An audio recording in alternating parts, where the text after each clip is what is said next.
Hey there, I'm Davy, And I'm Carolyn. and we're just two Asian women having candid conversations about whatever the hell we want to talk about with an intersectional flair. That being said, today's topic is relationships, ours in particular. So get comfy and stick around.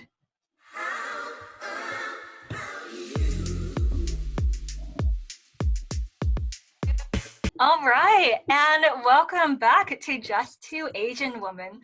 Or if it's your first time here, welcome to our podcast. You just heard our intro. You know what we're about. We're Just Two Asian Women, and that's pretty much it. We have two extra bodies with us. And it's my partner, Tito, and Davi's partner, Larry.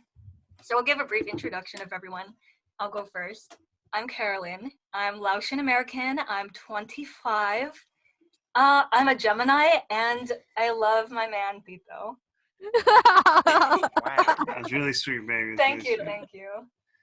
Let me introduce myself. My name's, I go by Tito. You know, it rhymes with Cheeto and burrito. Those are two of my favorite things of this world. Let's see. My mom is from Tijuana, across the border in TJ, and my dad's from Central America in Nicaragua. I grew up in San Diego, so, you know, I'm a San Diego boy. Mm-hmm. Hi, everybody. My name is Davy, and I'm from Long Beach, California, 25. I think the day we're going to release this, it'll be my birthday, so I'll be 26. Oh my God. Happy early birthday, Davy. Thank Yeah. you. That's my turn? Yeah. Oh, hello. My name is Larry. Larry Brang. My last name is Brang. Brang. Pretty original, you know. And then I am Cambodian and Chinese. And yeah, I'm a Pisces, 25 years old, living life. We're just enjoying ourselves. I hope you guys have a good time. We love that. America. Snaps for Larry. Yeah. Handle it, Chico. Handle it. So we're gonna jump into talking about our relationships. So just to give everyone a brief overview, I'll start off with me and Tito. So we've been together since 2013. It's like 2021 right now. So quick math, 8 years. Thank you, Tito. Wow. I know, we've been together forever, bitch. Like 7 months, homie. Hey. When you know, baby. When you know. And Tito and I, we're engaged right now, so he's my fiance. And we met in community college. It's a little bit of a long story, but just to cut it down, basically, I was looking really cute because I had a really nice outfit on, and he almost hit me with his car. And in typical, like, what is it called? Rom-com fashion, we were talking, and then I opened my binder, and all my papers spilled out, and he helped me pick it up. And then eventually, at the end of our conversation, he was like, okay, Tito said verbatim, he said, I'd like to give you my number, but I don't know if you'd call me. And I was feeling kind of spicy that day. And I was like, Spicy. and I was like, maybe. And Tito was like, Wow. and Tito was like, I like that. And then he gave me his number, and then I texted him 2 days later. The rest is history. So I got. Say that again, Larry. Why was it 2 days later though? You know what? That was so. Let's see. I'm driving in my little Tacoma, my little four banger, and you know, so I'm rolling up to class. I've never been to this campus, or apparently I don't remember this campus. And I'm walking. I'm looking up, not at the road, obviously. Beautiful woman just passes by. And I'm like, oh my God, she's beautiful. Oh my God, I'm also going to hit her. Oh my God. So I slam the brakes, you know, blah, blah, blah. You know, I tell her with all due respect, you look really nice today. And, you know, I gather the courage to go talk to her, you know, not like a coward from a safe distance, with all due respect, you know. But anywho, so I wanted to give her my number because I understand, you know, she looked like a beautiful young woman and I didn't want to intimidate her. You know, I'm like, if I give her my number, she'll call me when she decides it's okay. She'll call me if she decides it's okay, if she wants to, you know, a little reverse consent. Maybe, I don't know how that works. But anywho, I told her to call me back in a week. I said, call me back in a week, you know, think about it. And, you know, I'll be here. I'll pick up. days. And he Wow, so assertive, giving her commands. Call me in a week. did. Call me in a week. We don't play games here. You know? Yeah. Uh, Awesome. give us your origin story. All right. So our origin story. Do you want to say it? I feel like you're really good at it. What, our origin story? What's Yeah. our origin story? Like, well, I guess we can start how we met. So it's funny. Larry and I actually went to the same middle school, and he was my first boyfriend. I was the one who asked him out because it was like 6th grade. I was like, boy crazy. Oh my God, new middle school. And I saw this skater boy with long hair, Damn. minding his own business. You like that when people are confident, just living their own life. Yep. So I wrote him a letter. I was like, hey, I really like you. Wow. Like, do you want to be my boyfriend? And then it's been a few days since he replied, and like we see each other every day in class. So I'm just kind of getting like, what's going on? And then like one day during lunch, he's like, I don't like you. So fucking loud. Oh my God. Time out. I was all like, oh, I can't wait for this to be such a cute 6th grade story. I need balance. I need balance to this Dang, story. the cringe. I got hella denied in public, bro. Going to class. I was like, was a savage. he really was. So, but eventually we dated, but then that was just middle school, so whatever. And then how many years later? We dated in middle school for like we dated for like 2 months, and then 7th grade we got back together again, and for like a month, and we broke up again, and then like 8th grade, like she was going out with this dude, and then I started talking to her again, and then she broke up with the dude. Then we started going out again. Wait, really? Yeah, then we I broke up don't again. remember anything. Larry Oh, was keeping track. we gotta show. I gotta show you later. But he has his name tattooed on his skin from middle school.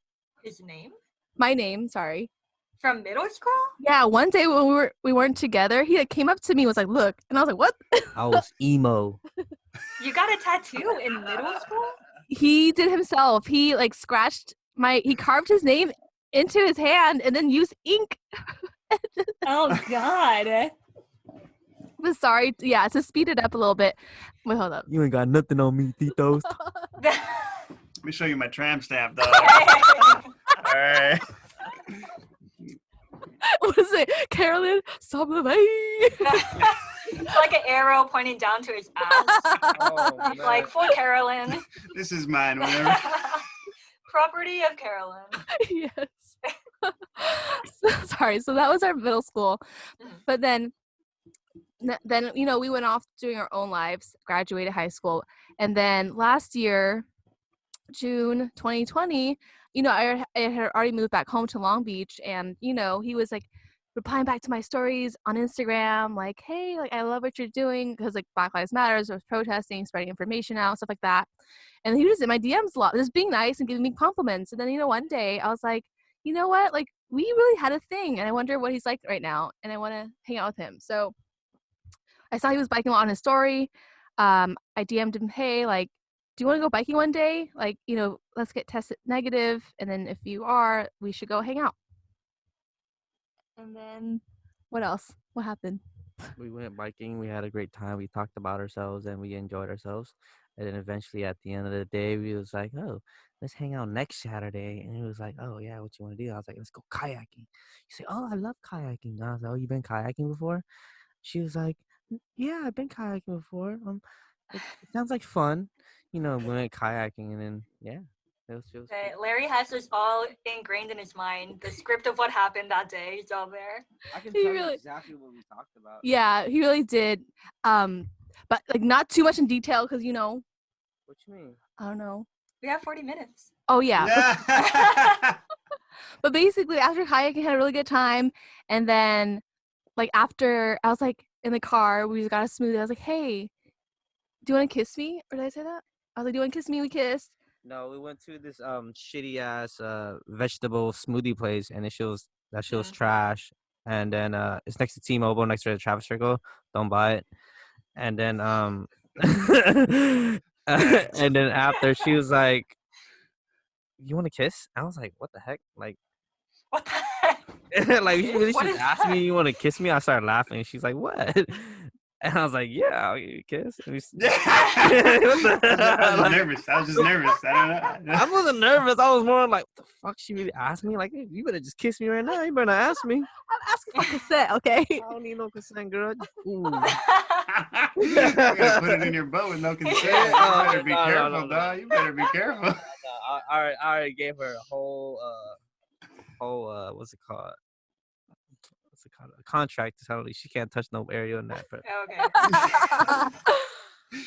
Yeah. Gold. Don't knock it till you try it. no. No. Yeah, so after that, He's not ready yet. He's not ready yet. I barely let her touch my butt. and the rest was history. Mm-hmm. I like that story. I really like it when, I think you and Davy have that in common, What? where you guys asked us essentially. Oh my God. Where you were very assertive women and you were like, this is what I want. You got what I want. You want to be mine. And I thought that was beautiful, really showed that you know what you want, Mm-hmm. in a world where everyone's like, Like, what do you think of the possibility of us potentially getting together? Or some shit like that. Yeah. And it's all like, dude, just ask them out.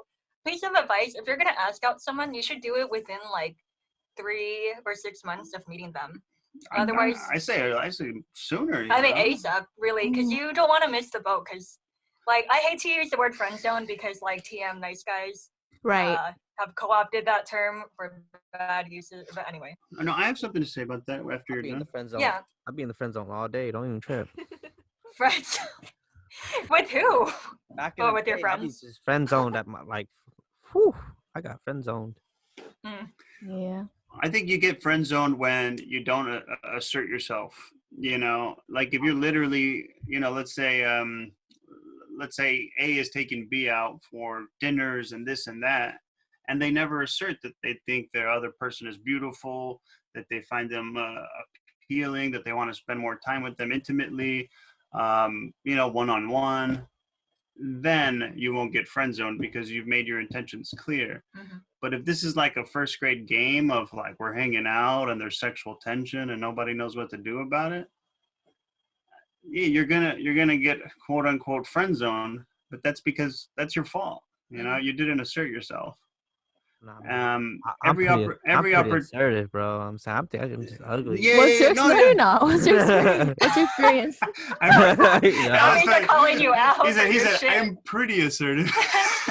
I'm pretty assertive, man. I'm just ugly, yo. I'm just telling you. No. I totally agree, and I'm on the same boat with you. I'm just like I'm thinking of like people that I know that I'm like face palming every time because every opportunity has an expiration date. Yes. Relationships, they're made of organic matter, so they expire. Mm-hmm. And if you don't say how you feel and what you want, like Davy, that came natural to her. She's like, Papi, look at that hair, look at that ass, look at the way he surfs on that bike, So, yeah, that's not supposed to make sense.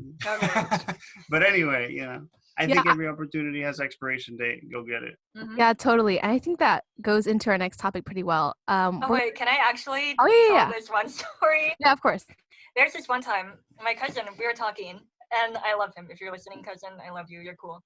But this was before, in the past, he was like, Carolyn, I need a woman's perspective. And I hate that phrase for multiple reasons, but let's not get into that for this episode. And I'm like, okay, what's going on?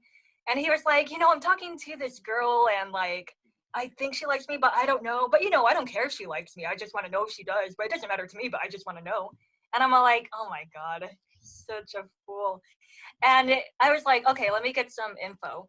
How often do you two talk? And he said, almost every night. And I'm like, okay, do you talk about like shallow stuff or do you actually have like good conversations? And he was like, no, we have really good long conversations. And I was like, okay, now this is the kicker.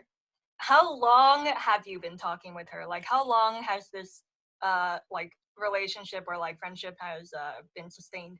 And he said that they've been talking for like a whole last year, just doing that. And after he told me that, I was all like, there's no way she likes you, dude. No way in hell Mhm. she likes you. How the hell are you gonna talk to each other for that long and no one has like made any type of like move, basically? Yeah. I kind of think about mine and Tito's relationship too, because like actually the first year of our relationship, like he was just my booty call, you know. So we were we were just seeing each other like once a month, and but kind of like in between, in between, eventually. I think after a month of like knowing him, I was like, so are we like boyfriend girlfriend now or what? And he was all like, no. And I was like, okay, cool, whatever, cool, I'm fine with that. And then after that, I asked him again. I was like, you know, I actually do kind of like you and I do want you to be my boyfriend. And he was like, let me think about it. And then months after that, I was like, hey, did you think about that boyfriend girlfriend thing? And he was like, you know what, I forgot to think about it. Let me think about it again. And I was like, oh my God. And then finally I asked him again on 5th of July, 2014. I was like, have you like thought about the boyfriend girlfriend thing? Because I actually really like you. I think we should be Mhm. boyfriend girlfriend. And he said a lot of stuff, but basically he said yes. Yes. I feel like I don't know if I feel like our case is a little different. Obviously, booty calls don't usually turn out to be. Ouch. They don't. I thought I was more than a boot, but whatever. You were, That, baby. that's for another episode. That's for another episode. You were, baby. I love you so were. much. Baby, you were. You're so. That's all you were, bro. Just a booty call. Yeah, shit hurt. I'm glad someone understands. Larry's shaking his head right now for those who can't see. Oh. Do you have anything to say about that? I'll give you like a 15-second rundown because I'm a quick kind of guy. So let's see. When you go into a relationship with someone, it's based on common goals, common values, common morals. Mhm. And, you know, I was in a position where I had some debt. You know, I was job hunting. I wasn't in a place to be in a relationship. So I told Carolyn, Straight no, up. you know, I'm not ready. And then, you know, she asked again. And I was like, why do you want to do this again? And she's like, I like you. I was like, I mean, that's not a good reason, but okay. And then eventually I said, you know what? She does so much for me. And I really do love this woman. You know, I didn't tell her that, you know, but, Aww. you know, but I Aw. was like, she does so much for me and I do so much for her. And if this is one thing she wants, you know, I would be more than happy to give it to her, you know. And I mean, to me in my head, you know, nothing changed. You know, she still talked to all my friends. She still knew my mother. She still knew other people. So this is something she wanted, and this is something that I gave her. And I became extremely happy with the decision that we both made at the Aw. end. I like it. And I like how straightforward both of you were. Like Tito was like, I'm not ready. And Carol's like, okay. And like try to see in a few more months because you weren't trying to give up on that. That's really sweet. I think so too. So yeah, let's move on to how we think our relationships work. And we're gonna start off with Davy and Larry for this one because we've been talking for forever. Yeah, we'll give you guys like the beginning perspective of a relationship. So let's see. How do we think our relationships work? All right. So I think our humor is compatible. We have a really good connection, similar values as Tito was saying, you know, values and morals. In the very beginning, we're not playing games. Like Larry messaged me right away after every like text and DM and like would call me without asking. And you know, usually for me, I'm a little bit more reserved. I'm an Aquarius and he's a Pisces, so he's very loving, very outwardly affectionate, and I'm just kind of like yeah, so I'm kind of like more reserved. But I was like, you know what? I'm tired of playing games because I've dated so many people and I'm just tired of it. So I was like, you know what? I'm just going to reply back to him right away. I'm not going to play cool. I like him too. So why did I look like that? You look into the He's give just me a side eye. Mr. Stoic back there. Mr. Stoic, just take it all in. Make sure you got that good light. Yeah. And I think at least for our case, I like to say like liking someone shouldn't be hard. Like you shouldn't have that many problems in terms of communication, personalities. Like it should be pretty like fun to like somebody and not very troublesome in the beginning, at least. Mhm. Yeah. I agree. Mm-hmm. What do you think? Yeah. Oh How do you man. think our relationships work Shoot. in the beginning? Oh, we was real friendly. But you know, when I was calling her a lot and telling her how I miss you, she was like, "Yeah, you better stop telling you miss me. You telling me that too much." And I was like, "Oh wow, all right." And then she's like, "Okay, you can only call me 2 times a day, maybe one." I remember her telling me that. I was like, "What in the world? All right, whatever, you know." Challenge accepted. I'm gonna call you 10 times now. Hey, All right, I was like, "All right, I'm literally gonna the text you like opposite. 3 times more then." You know, but it was pretty smooth sailing. Still smooth sailing right now. You know, we had our little ups and downs, but it wasn't too crazy. But you know, it's just relationships should be fun and straightforward. You can't be like Mhm. beating around the bush, like, oh, I think I like you, but I don't. But can we kiss? I don't know, type of shit. Nah, dude. And to give you some context, it was like a few weeks or a month when Larry was like, "I miss you," and called me a lot, and I was like, "Whoa!" To me, I was just like, "Wow, this is a lot." So I was just trying to draw some boundaries, which he was really great about. He was like, "Okay, like I just make sure you're comfortable," and I was like, "Dang!" Right after I draw boundaries, now I want to call him 2, 3, 4 times a day now. Yeah. Now the tables have turned. As soon Yeah. as you give them the boundaries, Yeah. when you follow the boundaries, it's not like, okay, you could do it again. Come on. Yeah. I was gonna say that, I think as humans we naturally get attached, So when I figure out that I have the best partner in the world, even when she was when we were each other's booty call, I realize this is such a special human that I do get attached, and I do miss them, and I don't have a problem saying how I feel, whether it's like rude or politically incorrect. It's how I feel, and if someone wants to correct me, I'm all about it. But I was attached to Carolyn. Like I see Larry was attached to you, and he's like, I miss you. I want to kiss you, kiss me through the phone, Yes. all this shit, So I think that's really cute. It shows that there's chemistry and attachment. Mhm. You cute.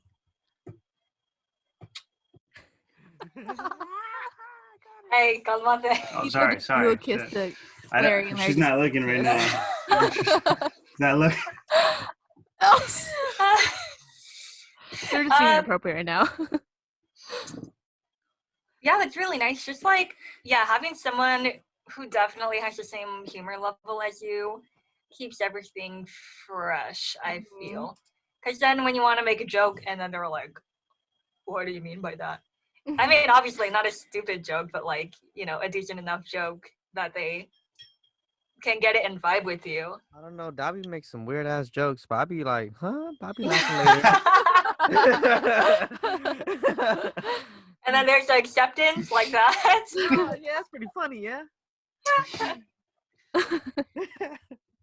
But yeah, and also not playing games. I totally vibe with that because like we're literally, I think most people listening to this podcast are adults, and if you're not adults, maybe you're a teenager. Mhm. And it's just better to be straightforward instead of like the beating around the bush type of bullshit that Larry was talking about. Like you're trying to get something. Why on earth are you just waiting for it to happen to you? Like just do it, and if it doesn't work out, it doesn't work out, and that's that really. Yeah, totally. I think there's a lot of fear and rejection, which is totally valid. But at the same time, how I like to think about it is, why do he seem so like courageous, just asking him out straight up? It's kind of like, all right, I need to know now, so like I know to not waste my time. So that would be the worst of it, right? Or the best of it is like, okay, then he likes me back. That's that. Mm-hmm. And maybe it's not so simple for some people, like maybe the person you're talking to or yourself aren't not that direct, but at least one person's direct is like a lot easier, but it so happened to be like both parties were direct. I'm gonna show y'all the mic real quick. This. Show off that mic. Okay, so let me just draw a picture for everyone listening on our podcast audio. Yes. We have a beautiful state-of-the-art ice ball is fucking snowball mic. Mm-hmm. And on the side we have a delicately placed piece of cardboard holding up a authentic homemade pop mic filter refurbished from an old Larry's from drawers. recycled clothing, organic recycled clothing. Yes. And When mason jar. Yes. A mason jar lid. Yes, and for for all the hipsters out there, mason jar lid included. Exactly. Yeah. Our last episode, my peas were popping like puh, puh, puh, puh. So we need this filter helps it not be so like loud and distracting. True. Get your pop filters, everyone. Yeah. Interesting. Interesting. Mhm. Yeah. So how I feel like mine and Tito's relationship works, it's we've been together for like 8 years, which I suppose some people would consider that like a long time. And I feel like a big part of it, to me, relationships are always dynamic and they're always going to change, just, as one does, a human will change over time. We got together when I was 18, he was 23. Now I'm 25 and you're 31. 31 years young. That's right. And Tito is 31. And let me tell you, like, my priorities and my goals when I was fucking 18 years old, like a literal We know what they were. yeah. It was so different from when I'm 25. Like, I need to be a functioning adult now, I want a career, I want a house, I want a blah, blah, blah, and all that stuff. So the fact that Tito and I can grow together instead of growing apart because we understand each other and we want to always be there to support each other. Like, we don't fear the change that life brings. Like, we embrace it together. That's so awesome. I think that's what growing together means. I think that's what it should mean. And Tito makes life really fun. Like, it's been 8 years, but it doesn't feel like 8 long years, It feels like 8 short years. And he's just like a part of my life now. Like, in the past and in my future, I see Tito there. Yes. Okay, bitch. Tito's crying. He's fake crying. You've never said that before. Oh my god. But that's what I really like about Tito, and that's who he is to me. And I feel like we always compromise well. That goes really well with the growing together thing. Because, like, maybe, what's a compromise we did recently? Like, I would much rather live in an apartment with Tito and the dogs, and we have our own place. We moved back to my parents' house for like money reasons because we couldn't afford an apartment basically. And I wanted to move out of my parents' house after a year of being here. But now we've been here for like 3 years, and that's a compromise because we've decided that our goal is to save up as much money as we can. And when we move out, it's going to be moving out into our own property. So I feel like that's a compromise I had to make, but a happy compromise, not like a, oh, I can't believe we're doing this type of compromise. Like a resentful compromise. Yeah. Yeah. Like, compromise doesn't always have to be resentful. And this is going to be the last thing that I'll talk about with why I think Tito and I work really well together is because he always respects my boundaries.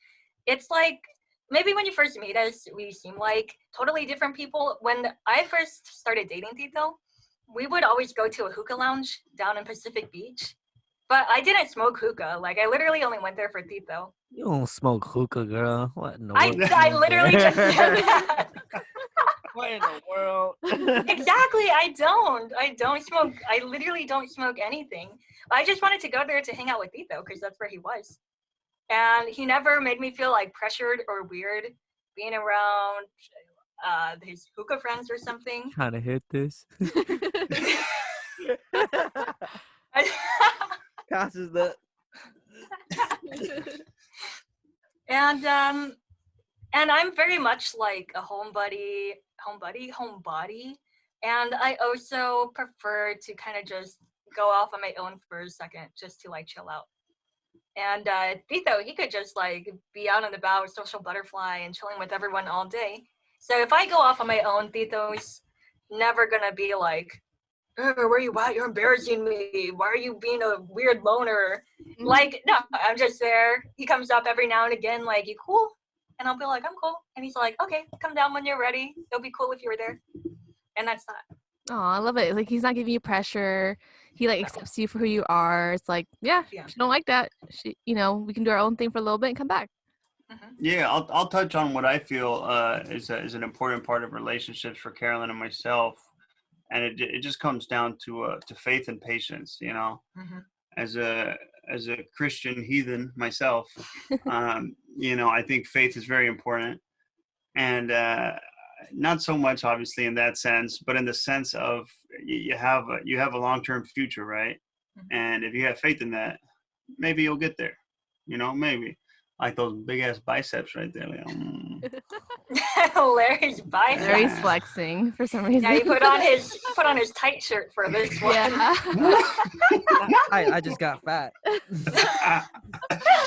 Relatable. Yeah, but you know, like Carolyn has a lot on her plate. She's doing a lot, you know. So, you know, I think she has a lot of faith herself. I have a lot of faith in us. When it comes to patience, you know, every time you have a little discussion, little argument, you know, you have patience because, you know, that's not the person that you're in love with. That's just the person that you're in love with going through something at the moment. Mm-hmm.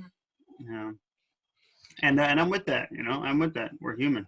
I have moments and where Carolyn is my strong pillar and I'm a bitch, you know, and it's really nice to have, you know, she has patience and she has faith in me.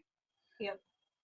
And I guess to touch on the faith thing again, it's like Tito and I envision ourselves like having a nice house, more dogs, motorcycles. No. She'll get there. She'll get there. Tito has faith in that, but it. Get a motorcycle, get like a sidecar for her. Yeah. Fuck no. I'm trying to live. I'm trying to stay alive. It wouldn't be a motorcycle. It'd be a tricycle. I don't give a fuck what you call it. Anyway. Back to the faith thing. And like, you know, Tito and I envision ourselves like doing that, having children. But, you know, as we are right now, like the money that we have, like there's nothing in our life that would indicate that we are even capable of getting those things like now or in the near future. We only have faith in ourselves that we'll be able to achieve that one day. And of course we take actionable steps to get there. Aw, that's great. But I think that's what the faith means, right? Yeah, like believing in your relationship. Yes. Yeah, just reaffirming your plan. You know, not so metaphysical as much as like just remember. Yep. Yeah. You know, you made a good plan. You got this, bruh. You got this. And then you see it in your partner, and it's worth it. That's it. Heck yeah. Ooh, let's go into what we like about our respective partner. I'll go ahead and get started. So Larry's is a list, but basically Larry's a great listener. He's always like listening to my wacky ideas. He pushes me to be like more decisive, direct, because like I'd be really indirect sometimes. I'm like, do you want to get sushi? And he's like, do you want sushi? I was like, I don't know. I was like, but I really want to go to like this place on 4th Street that I've been thinking about for like 2 years. And then he'll be like, do you want sushi? I'm like, do you? He's like, yeah. I was like, okay, me too. I'd be annoying. So like, he's like, babe, just what do you want? And I'm like, okay, I want sushi. You guys want to hear a funny one? A long time ago, as I was in the archives of memeology, there was a funny one that said, if you want to be a great partner, just make your partner guess where you're taking them. Oh, I remember. And then their first guess, take them to that one. You know, Nice. So like, guess where I'm taking you? You know, oh, Sushi Deli? You're taking me to Sushi Deli? Yes, and you're like, damn right I am, baby. I got you. I'm a G like that. That's a good one, actually. That's really funny. Yeah. Yeah. Make them guess and then take them there. Pro tip. And then Yep. Larry also helps like push me to take risks. And then like, he just also treats me like a queen. Like out of all the men I've been with, like he's the nicest person. Like legit. Like he respects me and he like shows his love for me like through acts of services, which is my love language. And he's weird and goofy as I am. And he's secure with himself, I think, and I'm secure with myself. So it works. It just works. Yeah. Yeah, no one likes being with an insecure bitch. So annoying. So what's good? Some backstory we're done right What are you there. rolling your eyes for, girl? Why you look at me so for? Insecure. I'm just kidding. Your turn. Am I insecure? No. Here. Am What am I? saying again? What do you like about me? What I like about you Yep. really know how to dance. When you go up, down, flip around. I Talk don't know the about rest your of the song. romance.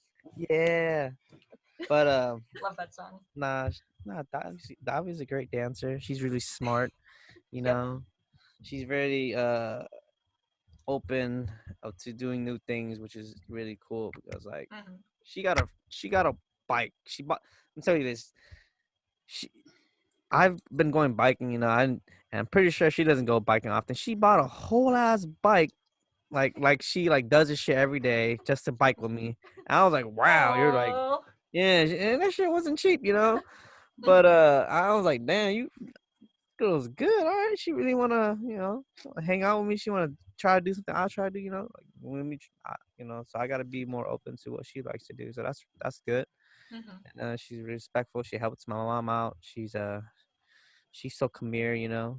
So that works out for all of us because Yeah, we're both Khmer. People get it messed up. Say Khmer. they say Khmer. That's just yeah. But then no, you know, she's a great person. She's like I said, she's really smart. And then y'all ever seen her dance? It's hilarious. I kind of want to see Alright, that. yeah. Like, Are we nah, gonna take a dance break right now? I'm all in. I'm all in. I'm too You want me comfortable for to? that right now. We don't need to see all that yet. Well, special cut if A special cut Patreon. at the end. We'll do Patreon. If you want to see me dance, y'all gotta pay $5 for this, okay? Yep. Some premium Yep. content. OnlyFans. On the Just Two Only Woman OnlyFans. Yeah. Get access to Davi's dancing video. Did you put the link up for our OnlyFans? Oh yes, I'm just kidding. No. Psych, ain't no porn. It's just our lives. Y'all got scammed.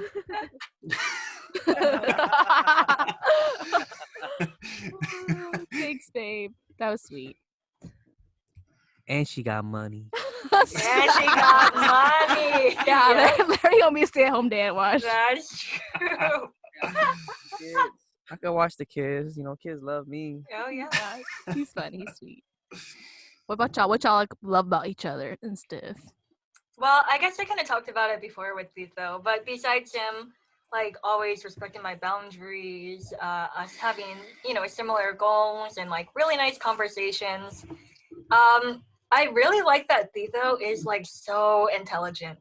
Like I'm sure y'all could tell just by like listening to him talk, but like Tito is smart as fuck, and I don't know why he doesn't think that he is, but he's like so smart. His brain is huge. Dead ass, literally. And it's like, it's just so nice having someone who's not dumb. That's true. It's really important to be able to like talk to somebody about like big ideas. Yeah, big ideas, and he cares about things too.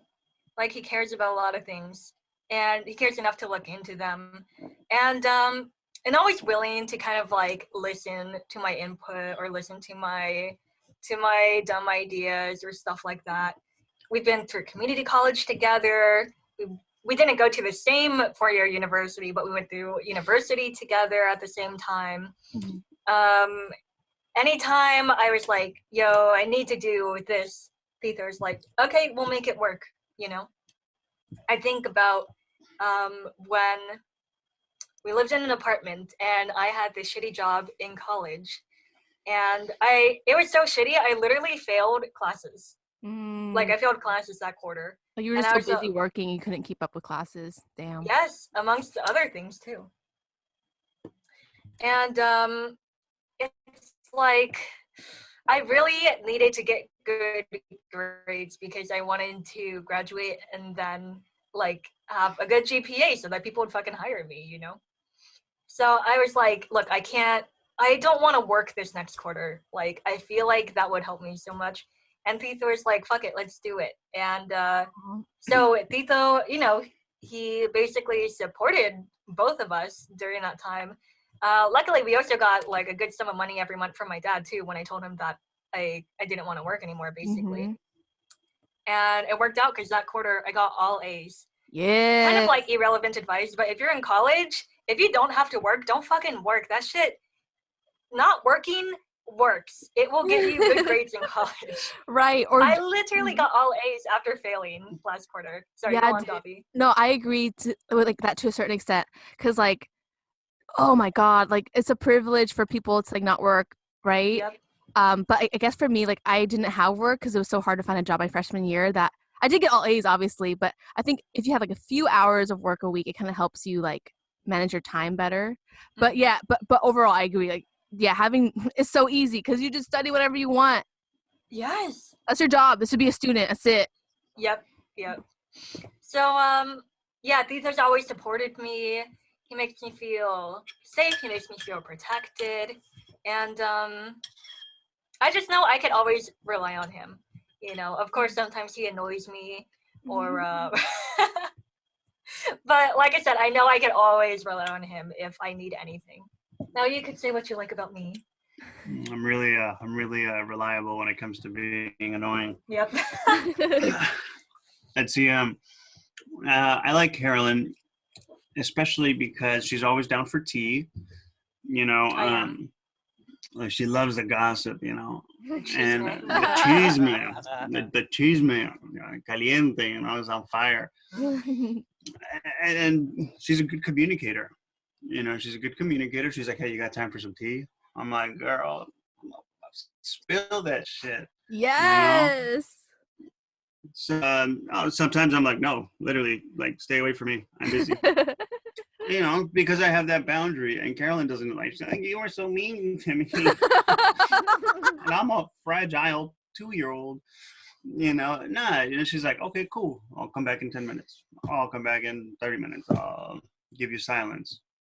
Because Carolyn went to UCSD. I went to San Diego State. It took me 11 years to finish school. It took her 5 or 6 years to finish school. We're two different people with two different mental capacities and abilities. I would never say I'm dumb, but maybe I have, and I don't believe that. I'm more of like a humble genius, if you will. I've got a lot to learn. That's pretty healthy. But no, I'm not dumb. Fuck that. Yeah. No self-limiting beliefs. Yeah, por favor. So anyway. Por favor. Yeah, I speak a lot of Spanish. Yeah. So does Carolyn. Don't let her fool you. Un poquito. Oh, yo también. Sí, vale, dale. Let's see. What else do I like about Carolyn? She's a planner. It's something easy that you can say, like you're a planner, but I think it's a lifestyle. Because when I had my appointments and stuff, I was trying to wing it. And then eventually, my mom said, get a calendar. Carolyn's like, use your online calendar on your phone.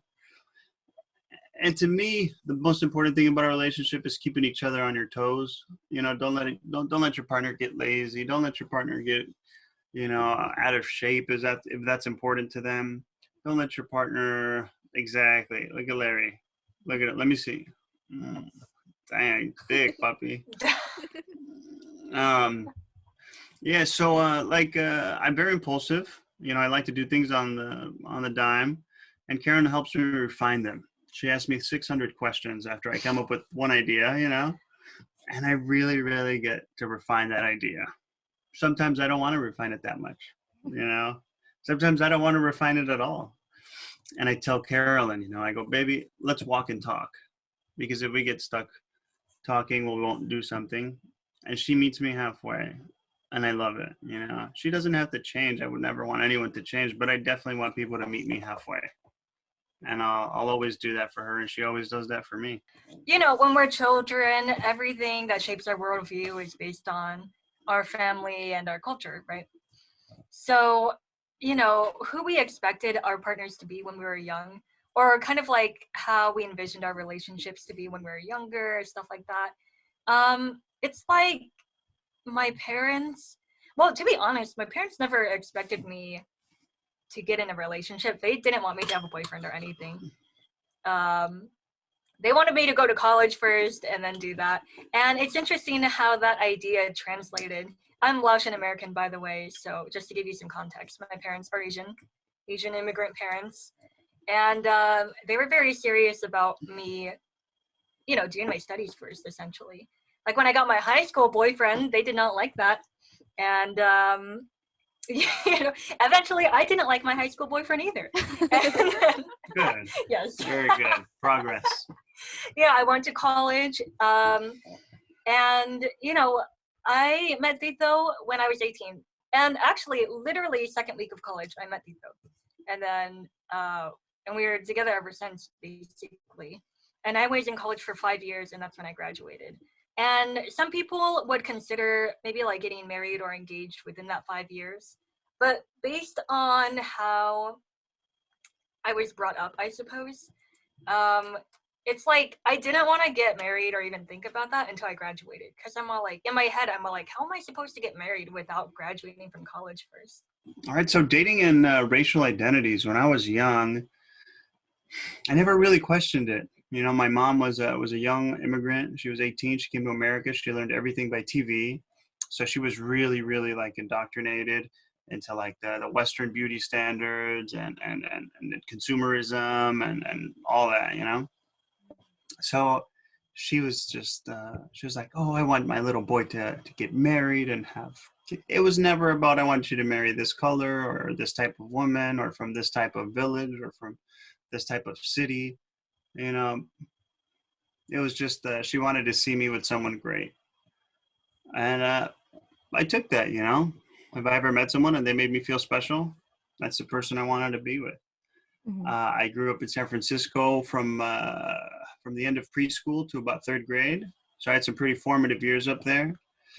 It was very diverse. There's a lot of Brazilians. I remember the Brazilians because they taught me how to play ping pong.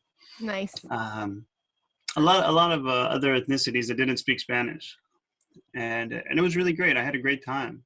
Got to eat a lot of different food. So it was a little normalized. I do feel I come from a place of privilege in that sense. If I was in Alabama and all I saw was, one type of color or one type of people, I feel like that would be normal to me. Mhm. But luckily, I'm in California, fucking the most liberal state in the country. In SoCal, almost, liberal, I don't know, maybe San Francisco or Berkeley. They don't even wear deodorant. But anyway, we're pretty liberal out here. That's pretty gross. And all I envisioned for my future, really, I don't think I did envision a future, really. I was more like, there's going to be a wedding and then kids, and that's it. I didn't overthink that part. Sure, makes sense. Yeah, I was focused on the happy part.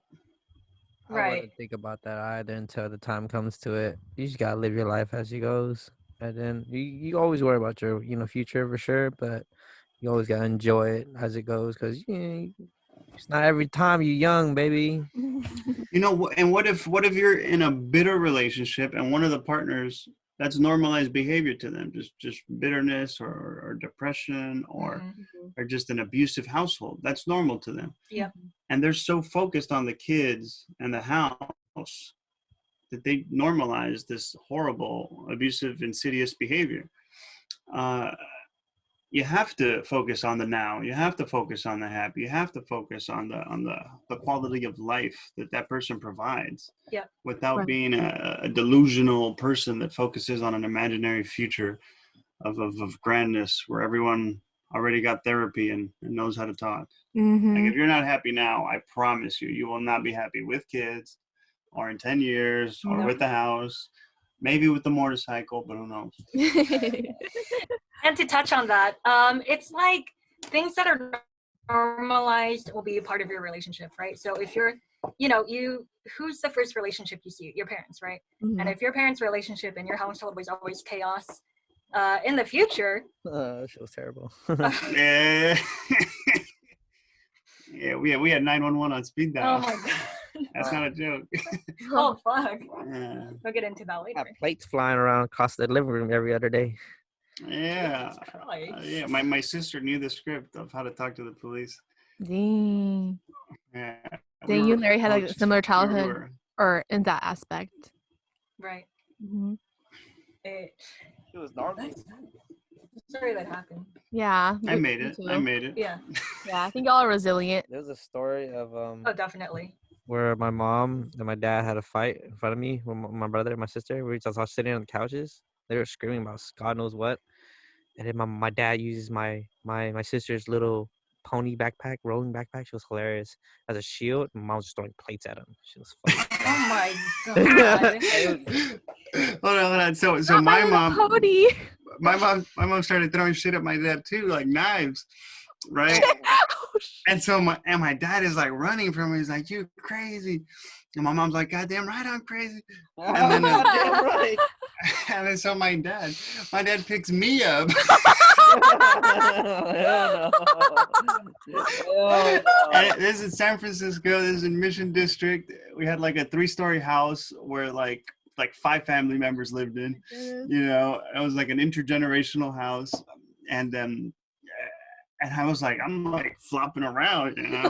I'm like 4, like 3, between 3 and 4, and my dad's like, "You're gonna kill the kid. You're gonna kill the kid." Oh my god. And mind you, my dad is not innocent. He's probably the more the darker of the characters, you know. Mm-hmm. You know, he definitely deserved that. Yeah. But anywho, I'm I sorry I thought had it to go was through that hilarious. trauma. I thought it was hilarious that he grabbed me as a shield. I was like, "That's so smart," you know. You as a 4-year-old, I could appreciate that, Dad. Yeah. I was like, next time I'm in a pickle, I'm gonna grab something they love. Yeah. That is Oh my god. Survival instincts. Yeah. Well, shit. Oh, wow. Yeah, I mean, we have nice stories too, I'm sure. Larry, right? Larry's silence. One time I I look got a the other way. bike. One time I got a bike and my dad broke it on purpose. spending from like twice a month in elementary school because of like probably anger issues I had to deal with through my family. You know, shit's real. Yep. Yeah. I think No father, yo. yeah. Larry. Yeah, I used to get interviewed by CPS, and and my dad would coach me on what to say. You know, Oh dang. He'd be like, "What?" Oh my god. Me too. My mom was like, "Hey, I want you to say this and that, like make it look like your dad's the bad." I was like, "All right, cool." Hangom yay. That means don't say this. Hangom yay. Fuck. No, but that is really, really, really. I don't know what it is. Maybe it's an immigrant thing. They don't trust their former land. You know, like I know my parents left because it was shitty. They didn't leave because it was fun. You know, You're right. so they bring that trauma with them, Yes. and it's really and it's really deep. Yep. You know, but they trust no one. Yeah. She really fucks you up as a kid. Didn't you have like a counselor at school trying to talk to you? Oh yeah, I had anger management as a child from like 6th grade. No, like not even 6th grade. It was like from like 3rd grade to like 7th grade, 8th grade, until I finally got over it. And then they like made me draw like pictures or crayons, talk about my feelings. I was like, honestly, I can't. I don't want to be this. I just kind of like shaped up and try to like do better, man. Because honestly, yeah, therapy is cool and all, but sometimes it just make you feel like, oh, why am I here? Well, that was probably like court mandated, you know. That wasn't, you didn't choose to go to therapy. But it's like, no, why am I here? Why do I need to do this? I'm not like, just I'm doing this because I'm angry. Like, I can, what? Let me try to find a better way to make myself happy. And you just kind of like, sometimes you're just on your own, and then. I didn't always have friends like that. It was hard for me to make friends. I was jumping school to school. I was bad as hell. But you gotta find the happiness inside yourself, and just like I said, like you always, little things matter. Happiness matters more than honestly than everything. Your happiness should matter more than anything. We have family's cool, but if you ain't happy, how the hell you expect anyone else to be anyone happy? Yeah. It's hard. Yeah, I like that. I like that a lot. Yeah, I think Larry and I definitely had different childhoods and upbringings. While his was a little bit more dysfunctional and a little bit chaotic. I mean, he still has a great family, like nonetheless. But like mine was just like super structured, super strict. Parents were privileged of being together still, would fight rarely in front of us. Like the only argument they had was like, I think about like my dad buying something without my mom telling her. They had a big old fight, and that was the first time I ever like heard them scream. And that was scary. And it was only one time, so I can't imagine that being a daily thing or like a regular thing. But I think growing up, I just expected like when you're a kid, like, you have a very idealistic. Oh, my partner's gonna be a good singer, dancer. He's gonna be tall, hot. Super smart. He's like everything, right? The whole package. Of course. Yeah. In terms of racial preferences, I don't have any. luckily, like I grew up in Long Beach is super diverse. We have like Latino, Latinx, Asian, Pacific Islander, like just all so many different ethnicities and cultures. But usually I dated Cambodian boys when I was a girl because, that's who I mostly knew. And then going to college and stuff, dated different people. Like there's really no preference, as long as you're a good person, you're attractive, you're funny. That's pretty much it. You look good. Big booty Larry. You look good. Now, like Larry's really awesome. Like I wouldn't ask for anybody else. Yeah. Maybe like when you were a kid. Who do I expect my partner to be when I was a kid? Dude, I wanted to be a firefighter when I was a kid. Now, I don't know if that says anything, but Tell me more. Go ahead. Go ahead. Go on. I would expect my partner I would be when I was a kid. Dude, I don't know who the hell my partner was when I was a kid. I don't know what the Okay, hell I was thinking that's about. valid. You weren't even thinking about that, right? Straight up, dude. Like I said, I was trying to make myself happy. Mm-hmm. But in my partner, it's like, I don't know, someone who loves me, I guess. That's all Someone who's what? I'm sorry?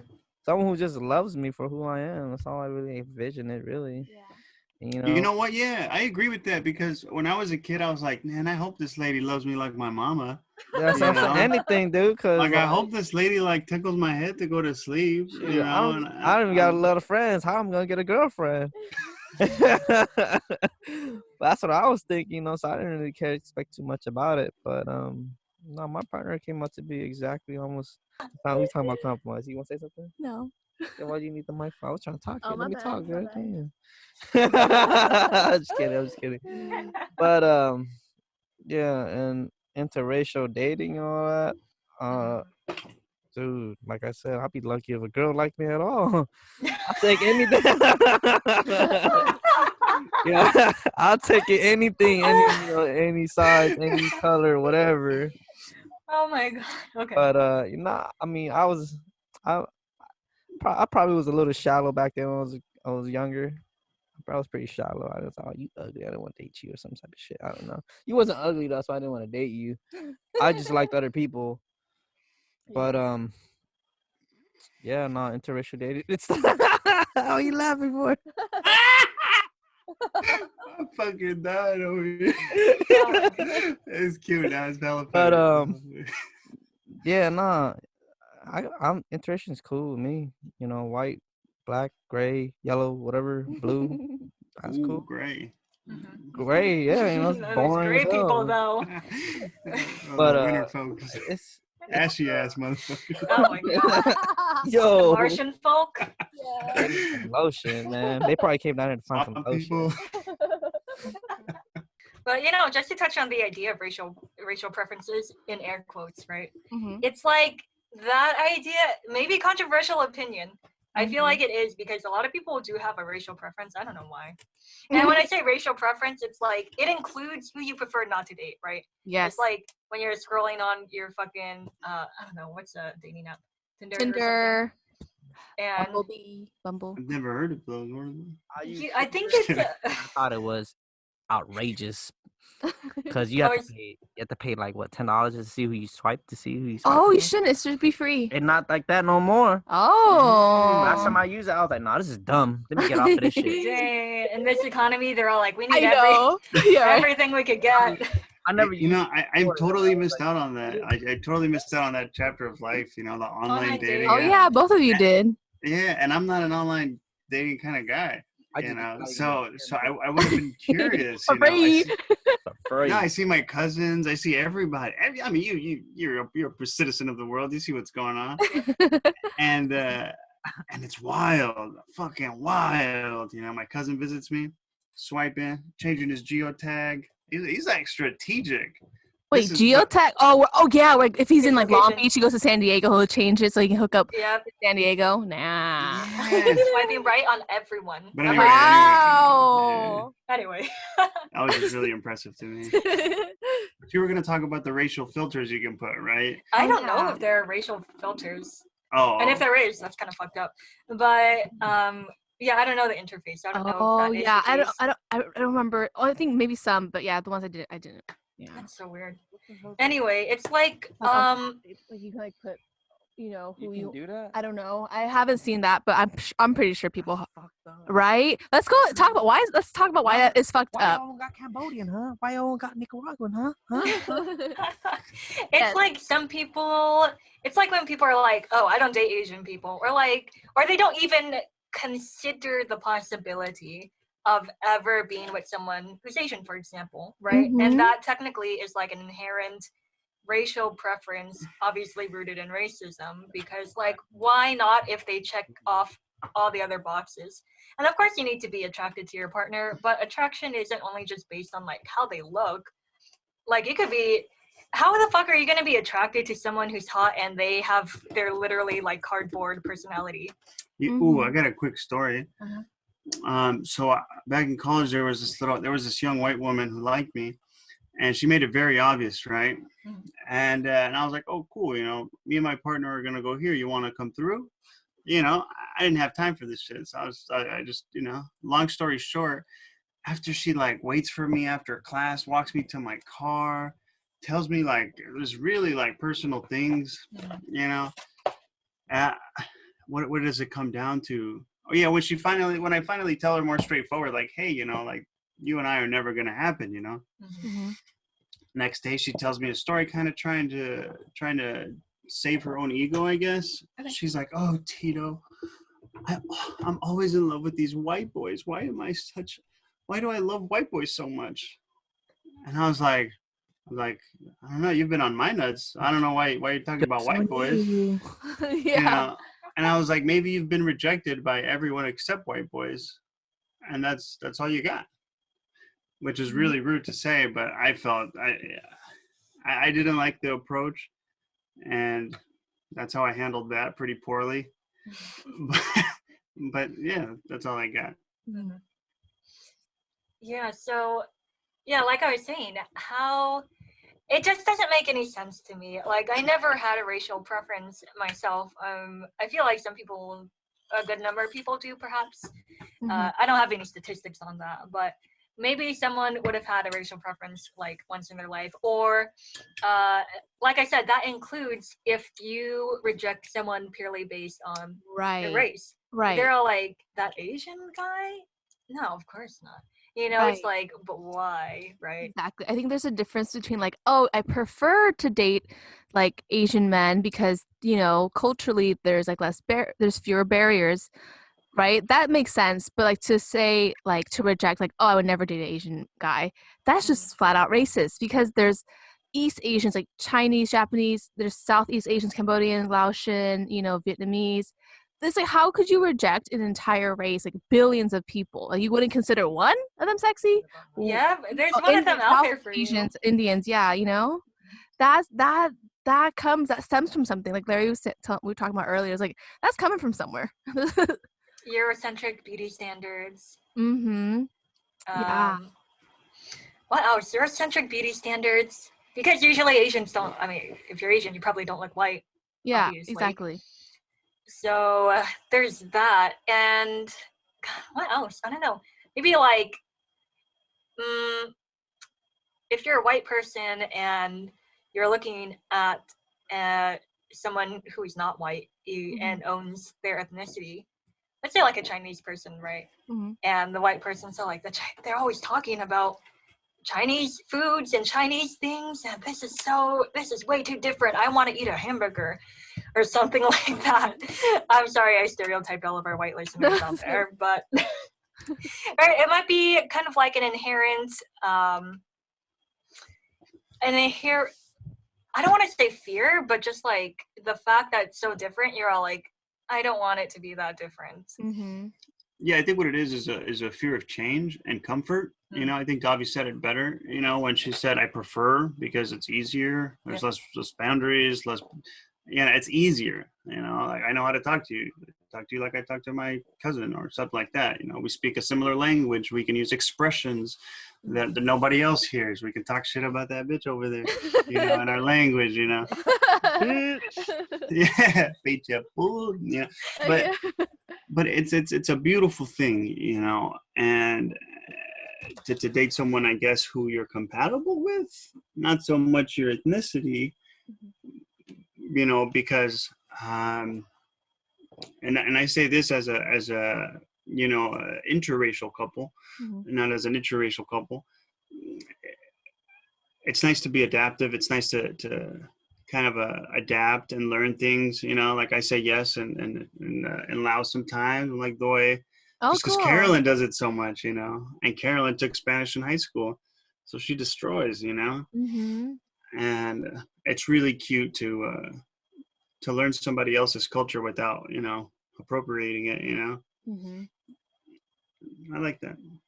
Me too. That's awesome. So yeah, all in all, we do not endorse racial preferences on this podcast. Yeah. I just leaves a bad taste in my mouth. Yeah. Not that it matters to me, I suppose, nor is it ever going to affect me. I thought we agreed it was okay. I'm sorry. Racial preferences? Yeah. For me, it's not okay. Okay. But I guess in the context that Davy's talking about, like, it's just different. I don't know. Like, what if an Asian person wants to be with another Asian person because you can relate to them? I'm sure we all took like human geography in high school or college, and there is like certain ethnicities that date outside their ethnicity more than others. Both men and women. Filipinos take the crown on that one, and I thought it was really interesting. And I was like, maybe they do have a preference to date outside of their ethnicity. And statistically, the Filipino men and the Filipino women, more than any other ethnicity, date outside. And I was like, that's so cool. Maybe they've been colonized so much. Maybe they're an island. Maybe they travel. I think, they have like a huge diaspora. Like there's like Filipinos living in Italy too. Yeah. So I don't think there's anything against that. Just because it's not my opinion or my value, I don't think we should destroy that value of other people having preferences. It doesn't have to be that their preference is the Eurocentric, blah, blah, blah, although it probably is, let's be honest. But that's their preference, as long as they're not hurting other people. Right, that's the thing, right. But I feel like in the grand scheme of things, aren't they actually hurting other people by projecting their preferences out there? They don't even give someone. Yeah, if they're the president of the club of don't date other people that look like me, yes, But if you're having a personal conversation with someone and they're like, hey, I happen to prefer people that look like me. Oh, cool. I happen to prefer people that don't look like me. Hope that works out. But I feel like it could go into like fetishization as well. Like there's this guy I knew who was like super into Asian women. And I looked at he showed me pictures of all the Asian women he used to date. What? And they were all. Does his name start with a K? No. That's what I thought. Anyway, and he would like, he would share with me like, oh yeah, I used to date her. I used to date her, all Asian women, East Asian women. And he's like, I just like Asian women. And they're all like fair-skinned Asian women, and that's whom he would prefer. And they're usually foreign Asian women as well, like they're international students. Interesting. And they're usually a little more soft-spoken, if you will. Like that was his type, but it's still like, why did that need to be Asian woman? Please, Tito, go. Okay, so I called this bitch out so hard. Yeah, the person that we're talking about, yes. Okay. So we're over here like at a T station right near our junior college, and he's like, oh yeah, I used to date this woman and date that woman, and I used to blah blah blah. And I was like, why is it when I'm like by other men who are insecure, they always start bragging about the women they're with or who they've been with? Like I'm not that kind of guy. I'm a confident guy. I don't need to flex on anybody. You want to flex, let's do it. But I prefer not to. We could do something better. Smoke some hookah. Anyway, so this guy, he's talking about this chick, and he's like, oh yeah, yeah. Ew. Just sounds like a fucking idiot, Yep. I hope I captured that. Yep. Thanks. Anywho, so I was like, that one right there. I go, yeah, man, she's kind of beautiful. And he goes, oh yeah, man, I would take her out. I would do this. I was like, go do it right now. Oh. She's right there, and she's alone. And he's like, fucked up, yo. You know, he would have rather been hit by a fucking car. Mm-hmm. You know, because he was to put it in. No, I won't go down that road. But anyway, just a fucking bitch. That guy, you know, and I couldn't believe it because Carolyn was never going to call him out, you know. She was happy to be his friend, you know. Back then they were young. I don't know. You're 18, you listen to anybody, you know. Yeah. But I saw right through looking this at you. cat. I saw right through this cat, and I was like, "You're full of shit. You're a bitch, and you're full of shit." So when I told him to go talk to that woman, he was like, "I can't. I know. She's eating." She's like, I was like, "Why do you have so many excuses? You've done this so many times. While we sat and ate, you told us different stories. Now Dang. you can't do it." So he walks up to her. Okay. He walks up to her, and then I think he choked at the last minute.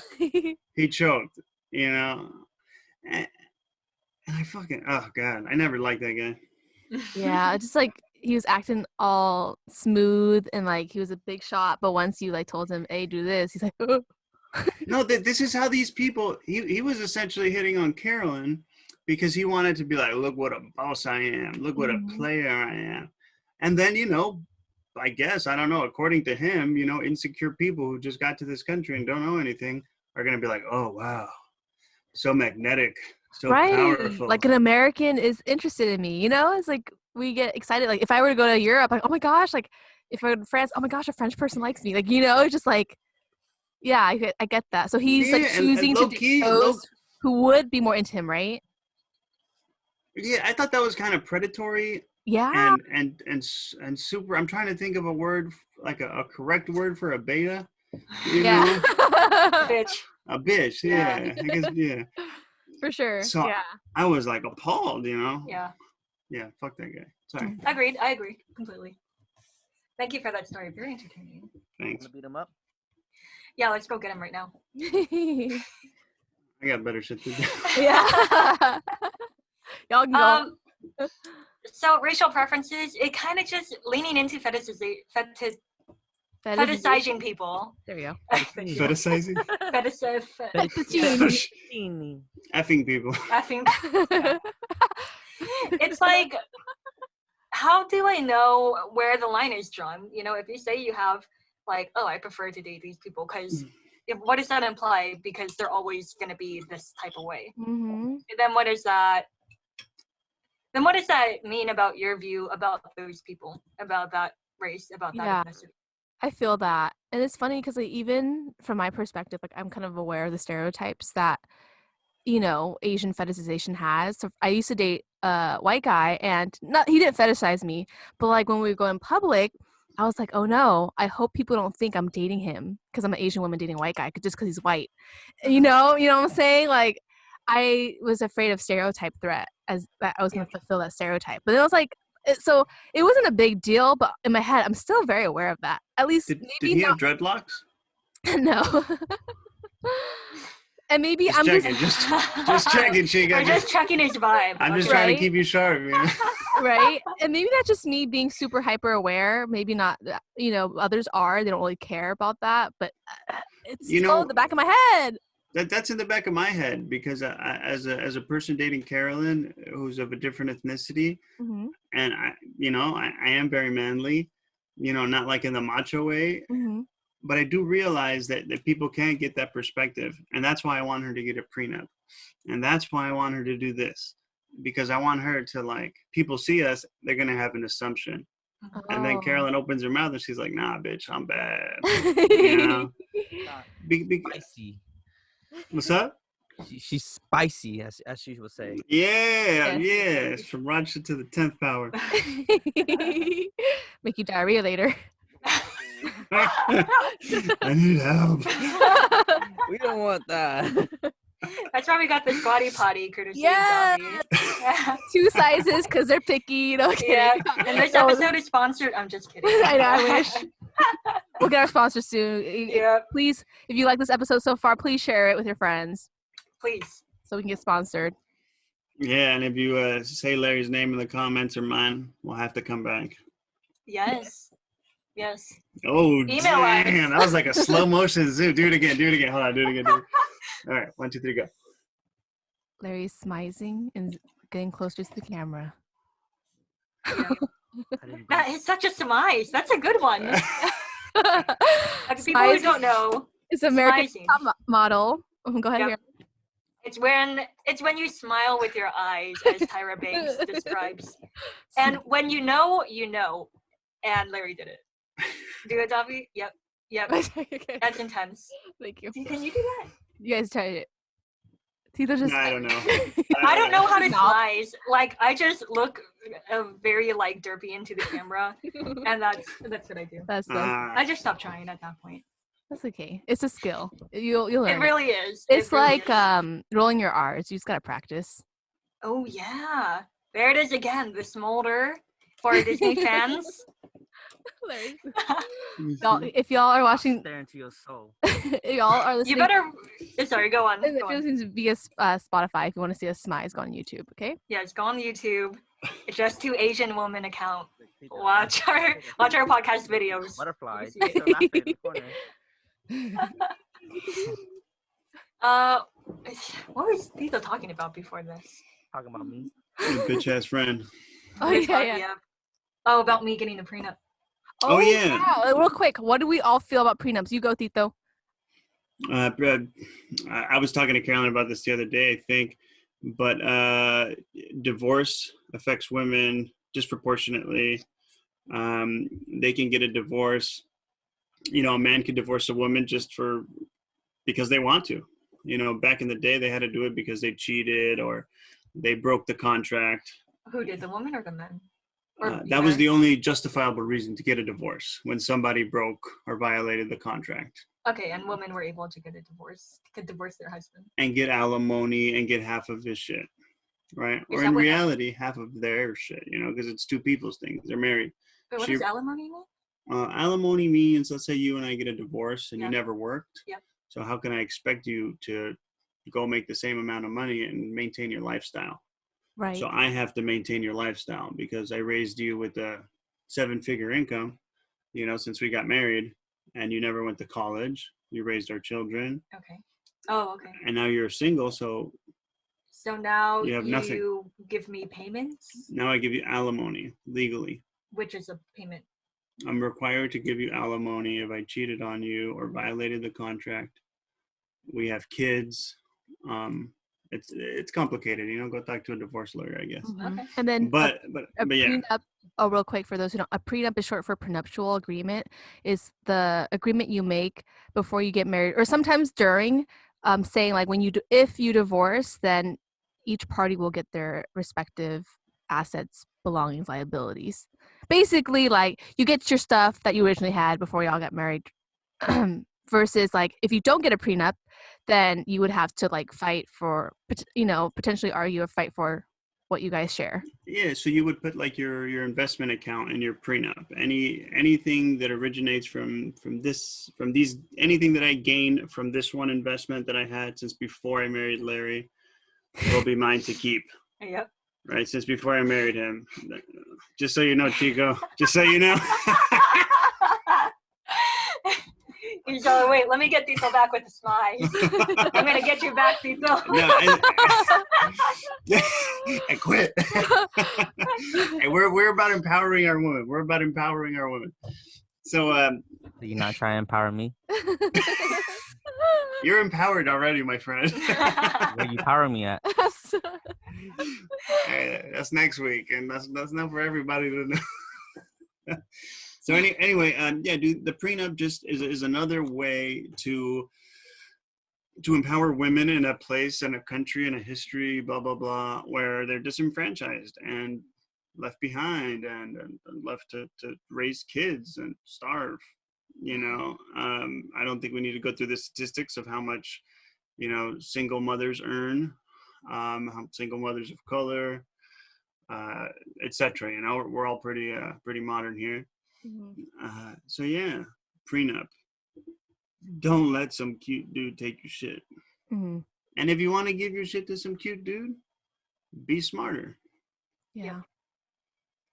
Let's see, Larry, what do you think about prenups? Yay or nay?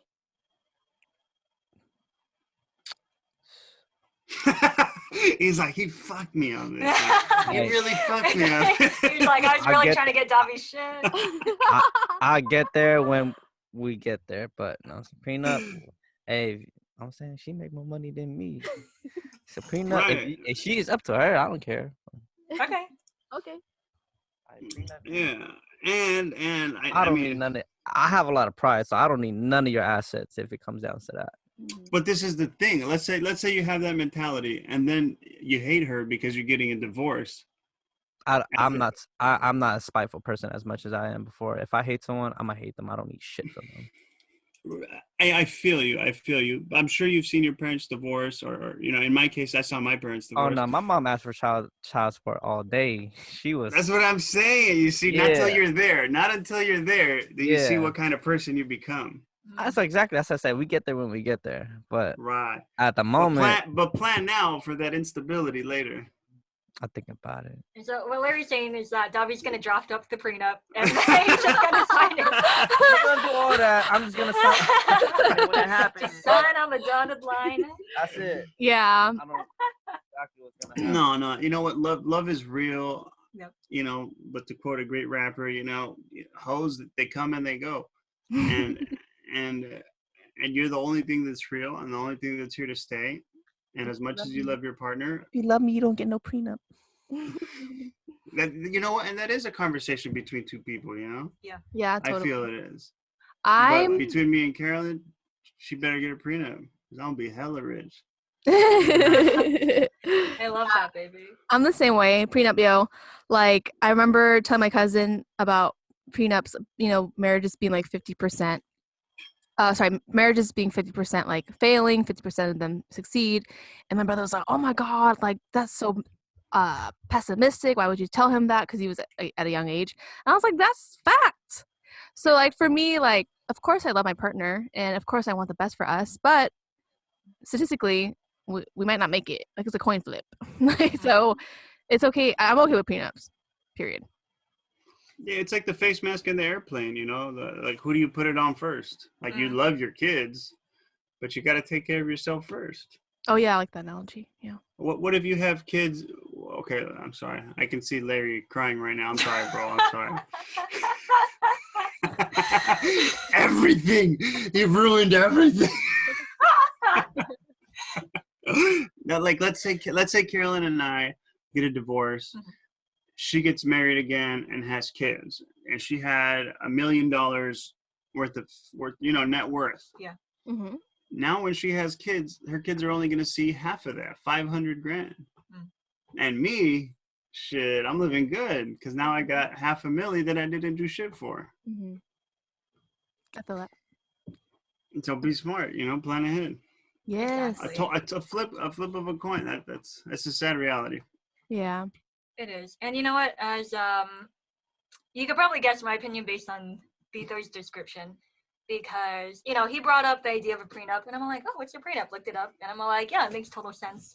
Because everything that you do prior to like your legal binding, which is marriage, is like, it's yours. And if you want to share it, well, it's going to be up to you in the end, not up to some legal force in the future. Also, Yeah. your debts are also split in half. Oh, So if you have like a lot of student know that. loans, like a $250,000, you went to law school, Mm-hmm. you could just get married like 3 times and divorced, and your debt keeps getting cut. Oh, that's smart. So yeah, some financial tips for all you. You got a lot of debt, Wow. married, divorce, and then it's like a square root, Yeah. Yeah. On today's episode of how to get rid of your debt. 7 ways to get rid of your debt. 1, get married 3 times and divorced 3 times. Yeah. But That's the fastest way I know. I don't know. wait, so you're saying that you could get a prenup to keep your debt? Is that a You good way to want a describe it? prenup no matter what. I know, I'm just saying that's an Yeah. option, right? Like if to be good To protect person. yourself from your partner's debt, yes. Yeah. That could Okay, be, so That's for example, let's say you have debt and I don't. We would write a prenup, and in the agreement, it would be like Tito's debt stays Tito's debt.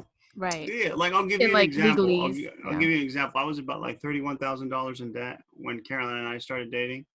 And Carolyn was like, let's get married. And I was like, B, I'm not even like educated, Like this is not about you. This is about me. Like what I bring to the table when I'm a married man. There's, education, job security, blah, blah, blah, and no debt, So and if we did get married, that would have become her debt. And she would have owned it. She would have been like, I don't give a fuck. We'll pay that shit together. Right. But I guess, I don't know. I am a little more selfish and I did like her a lot, So I'm like, why fuck over this young woman? Let me get you a gift. $18,000 of debt, Take half, Yeah, so yeah, I think prenups are good. And to touch on what Larry mentioned earlier, like some people are offended by the idea of a prenup, right? They're like, what, a prenup? You think our relationship isn't gonna last? And it's not like, it's just so annoying because it's like, it literally is not about you. Basically, prenups, good. I like them. And I kind of want to talk about how I envision mine and Tito's future to be. We talked a little bit about it when we were talking about like how we think our relationship works and faith and all of that. So for me and Tito, like I said earlier, Tito is always going to be a part of my future. Like when I look into the future, I see Tito. He's going to be there. And for me personally, well, for us, because we talked about it, I feel like we're going to have a nice big house, multiple properties, a multiplex, so we could get some of that side income in. Tito's going to be flying planes because he's a pilot. Oh, We're going to have children, at least 2. Tito wants 4. I don't know why. I want 5. Yeah. See, that's it. It's not like you have to do all the work. I know, but but 4 is so, I grew up in a family with 3 kids, and that household was already, I'm like, I don't need any more siblings. I think you're right. I grew up in a household with my grandma with 9 kids, and I was the youngest. Although I was like the nephew, I was part of a different generation. I think it kicked butt. I really enjoyed it. I think the more the merrier. I think it should either be 1 kid or 4. Okay, that's a big jump. But anyway, so yeah, I imagine us having, honestly, a pretty low-key life. Like it's a super normal, upper middle class type of lifestyle, right? For We're sure. both gonna have careers. I'm gonna be a fancy ass accountant or some shit, and we're just gonna have children and dogs running around the house. That sounds awesome. Larry and I talked a little bit about ours. We're not like super specific, but like we're pretty serious for 7 months. Like we have talked about like getting married, like talked about having kids. It's funny. I want like 2. He wants, how many do you want? He wants 5. I'm not gonna judge, but I want them like year after year. Okay. Damn. No, Irish we're gonna have quintuplets. to adopt some. I'll be tired. Okay. No, but I think we're probably gonna want to retire, like somewhere in the city, like nothing really rural. But we haven't planned it too much. But yeah, I think we're gonna probably like live a really relaxed life, like a simple life. I don't need nothing too crazy. I don't need a big house. I don't need a lot of money in my life. Just want to be happy and like living in comfortably, and American dream, I guess. I don't know. Yeah, short term, I want to travel, and then later I'll figure it out. Yeah. And I feel like it's good to kind of like I think for me and Tito it's different because we've been together for 8 years, so we're like we're definitely probably gonna be together forever. So I feel like it's important to make sure that your plans are kind of like aligned with your partner in all aspects, like your family life, social life, job life, and your financial life too. Yeah. Ooh, let's end it off with a best relationship advice lightning round. Who wants to go first? I'll go first, and I would say my best relationship advice is to be direct and have boundaries and stick to them. Like don't just let your partners walk over you just because you loved them. Like if you let them do that, the fact that they're doing that is questionable in the first place. Anyway, long story short, communicate directly and have your set boundaries and stick to it. Davi. America. Ayo, tell I'm me gonna you. touch on that. I'm gonna touch on that because I feel like Carolyn and I have the same exact one. I would characterize mine as keeping your voice. You know, in a relationship, you know, like it's very important to make your voice heard. You know, if you sacrifice your peace for somebody else's peace, you're doing it wrong. You're doing it wrong. If somebody gets your order wrong at Starbucks, you would fix it because that's yours and you're important. And if you devalue yourself consistently and sacrifice your voice for the peace of your partner, it's a slippery slope. Mhm. So always hold on to your voice, For sure. no matter what. I think my advice is like love them for who they are. Do not try to change them. And if you are not satisfied with the person they are or have become, then it's time to go. And then the kind of second piece is like always remember to be nice to them because sometimes down the road, like we take them for granted and then we feel like we can like tell them what to do despite how we treat them. So I think that's like one of the, I was reading an article about counseling. That's the number one reason, like not why people divorce per se, but like that's one of the top like 5 reasons like these couples stop being nice to each other. My advice would be just being straightforward, um, being very punctual about it, and then just be honest about what you want, who you are, and what you expect. You know, there's no reason to lie about anything. Obviously, if you have to lie about something, then there's no trust in if anything at all. So, my, what I'm saying is be honest with yourself and your partner. Be straightforward. Do not bottle things up. Do not lie about anything. All that is just leading to bottled up stress, bottled up problems in the future. You know, it doesn't work out. So if you have a problem with something about your significant other, let them know now. 'Cause Definitely. it's And not you know, happening later. and all of these touch on communication, and everyone keeps telling you to communicate with your partner, communicate with your partner. And it's like, that's the one piece of advice, but everyone just seems to like avoid doing that, right? Because there's always going to be someone out there with an easily solvable relationship problem. Yeah. Oh wait, do you want to add one more thing, Tito?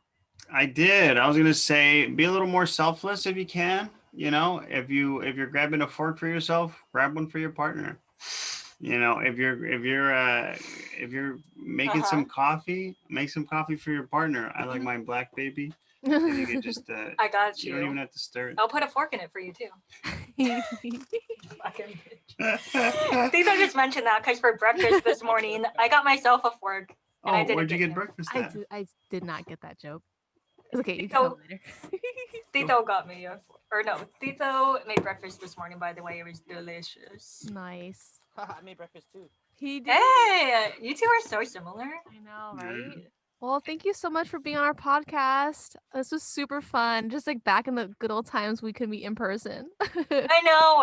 Hang on, let me do the little heart for all of our Asian viewers. Yes, thank you, everybody.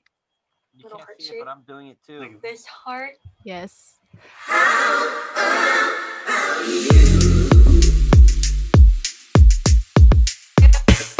Thank you for listening to this episode of Just Two Asian Women. Again, I'm Carolyn. And I'm Davy. A very special thank you to our super special guest, Larry and Tito. We appreciate you two being here, and we love you. Aww. You can join us again next week for a very new episode where we will talk about whatever the hell we want to talk about. Explaining you